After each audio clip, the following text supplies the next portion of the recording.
Well, good day, Pumas. I am here to talk to you a little bit about the Big Six research process. You should have a golden three-hole punch Cornell note sheet in front of you that will help you take notes about the process itself.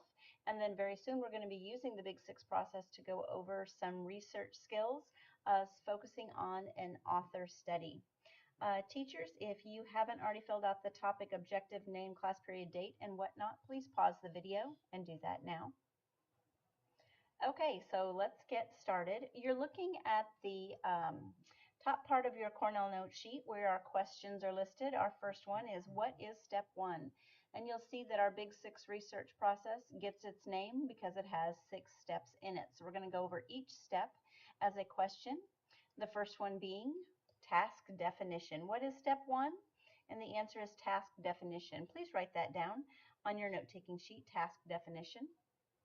Your teacher is the one who's going to help you the most defining the task. Sometimes they straight out give you the topic that you're going to study. Sometimes you get to choose from a list, and sometimes it's wide open and you'll select your own study. Not only do you want to know what you're going to study, but you want to know what you want to know about what you're going to study. And so what do I want to know is included in step one. This is where you come up with those great questions, those question words that all start with the W. There is a question words and a list ready for you to write down. You can write down what, who, where, when, and then don't forget to also include why and how. I have them separated on this slide simply because these are the better questions. Yes, we do have to know what, who, where, and when. Those are all memory kind of questions that you can Google for the answer. We want you as 6th graders, 7th graders, and 8th graders to be working towards asking evaluative questions. So those include the whys and the hows. These are reasoning and processing questions. These are higher level thinking skills, and I know you've heard those thoughts before. So we want you asking good questions so you can get great answers. Step 2 then includes information seeking strategies. Please add that to your note-taking sheet. Information seeking strategies. This is when you ask yourself, where can I find what I need and what information can I use? They come in 2 very broad categories. Those are print and digital, and there's room on your note-taking sheet to include the words print and digital. Print being a book, digital meaning anything you can find through media or the computer. So if you find YouTube clips, but you're watching it through your gaming station, that is still a digital resource. When you're using print resources, I want you to learn the concept of skimming and scanning, and that is where you take your finger and you follow along the words, and you're moving very quickly, and I actually move backwards and forwards because I'm not reading at all. We skim and scan before reading. The word before goes in your blank. Skimming and scanning comes before reading, and what you're doing is looking back and forth, and you're looking for those key words. So if you're looking for the answers to the question, what was the inspiration for my author to start writing books? Or what kind of books did my author like to read when they were a kid? Then you're looking for those keywords, books and inspiration, training, education, as you go back and forth in your resource, whether print or on the computer. As you find some of those keywords, then you'll slow down. Skimming and scanning is rather fast. You slow down then after you find the keywords and then read it word for word. So skimming and scanning is this tool that we're going to use while we do our research this time around. Okay, now on to digital resources. We've talked a little bit about print resources and skimming and scanning. Digital resources, all I need to point out to you is on the library Symbaloo page, there are green backed tiles, and those are all great digital resources for you. Please note that Google and NetTrekker are not to be listed on your bibliography. Instead, I want you to get to the real website. NetTrekker and Google help you find the real website, but the information is not on Google. Google is the road to the information. I will point out that most authors all like to talk about themselves on their own website. Publishers also will want to tell you all about their authors. And then I have a great other tool bookmarked right here, the Academic Reference and Research website. So take a look at that one. Sweet Search Biographies might be helpful for you as well. Okay, on to our next step, location and access. That is simply which resources can I get to today. If it is a day that your class has come to the library, then I strongly suggest that you use the reference section because those books can't be checked out. If you're at home sitting by your computer, then by all means get on and use those search engines, NetTrekker or EBSCO. So location and access goes hand in hand with step 2, which information can I use, and then which information can I get to today. Step 3 also includes keeping track of the items that you do use to find the information for your topic, and that is called a bibliography. A bibliography is simply a list of books. And if you use websites, that means list of websites as well. Most teachers expect you to use a combination of print and digital.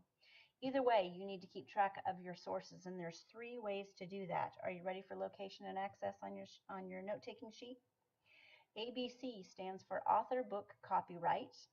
And if you're talking about a website, that would still be an author, but it would be the name of the website. And then instead of copyright date, it would be the date that you access the information. Because websites can be changed instantaneously, it's not the date that it was published, it is the date that you saw it. Okay, so author, website copyright, or author, book copyright. Another tool for you to use is the rainbow colored sheets on the research bar. There are 6 different colors over along the C hallway in our library over by the classroom area. There's a maroon colored tray. You can see just a little bit of it right there in the picture. And it holds all of the half pages, and these half pages help you keep track of the books and or digital resources that you used. It asks you to fill in the blanks and you'll have all the information you need. I keep these trays full all the time. Again, it's by the C hallway, and that's what I want you to write down on your note-taking sheet, C hallway, for the rainbow papers. And then step 3 is easybib.com. I want you to write down on your note-taking sheet that you answer questions.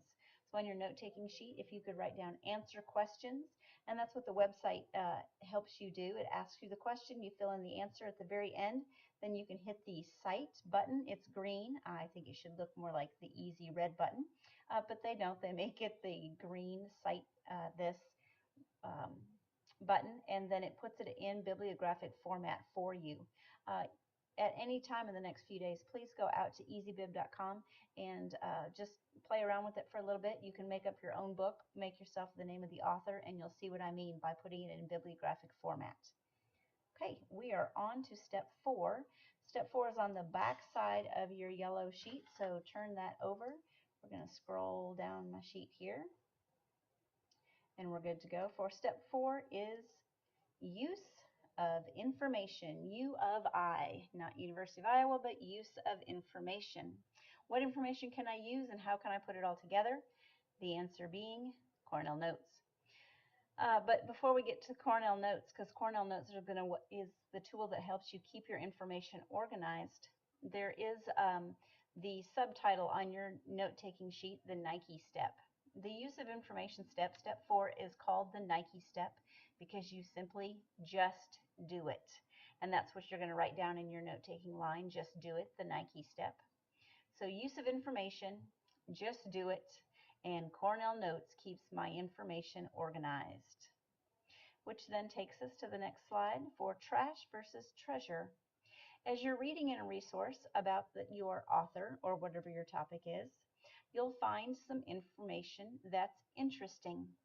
If it answers the questions that you're wanting to know, we call it treasure. So treasure answers your questions.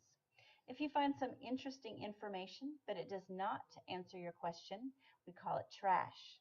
Now I'm aware that as you get into your research books, you guys are going to find some really, really cool trash, but it's still trash because you have to stick to your research topic.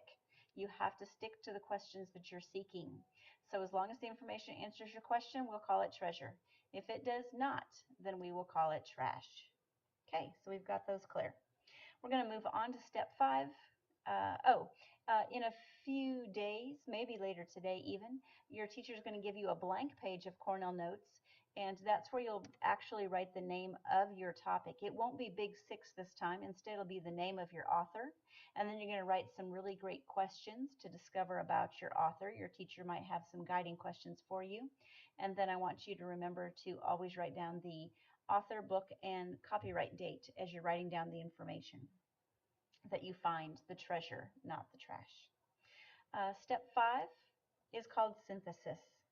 Synthesis, with an Synthesis.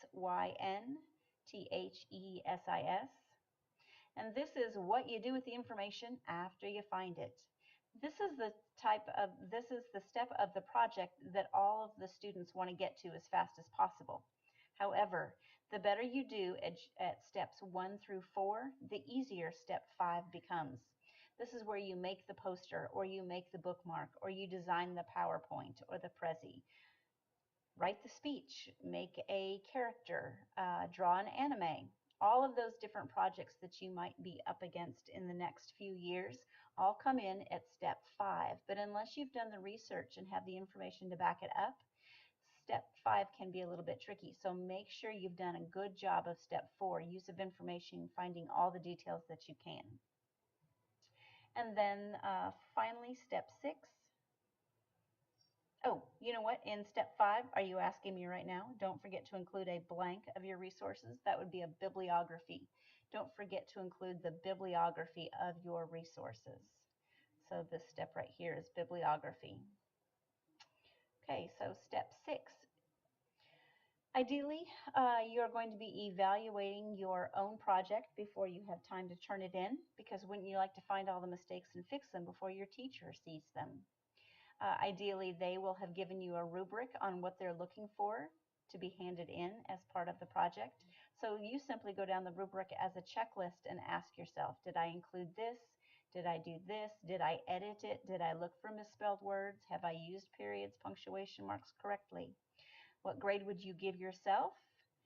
You want to always grade your own project before using a rubric before your teacher grades your assignment. I'm going to repeat that sentence because it's the part you write down on your notes. You always want to grade your own project using a rubric before your teacher grades the assignment. So don't discount this step. It's just as important as all the others. Okay, those are our big 6, simple, right? Big 6 steps to get a research project done. Okay, I will be seeing you in the library.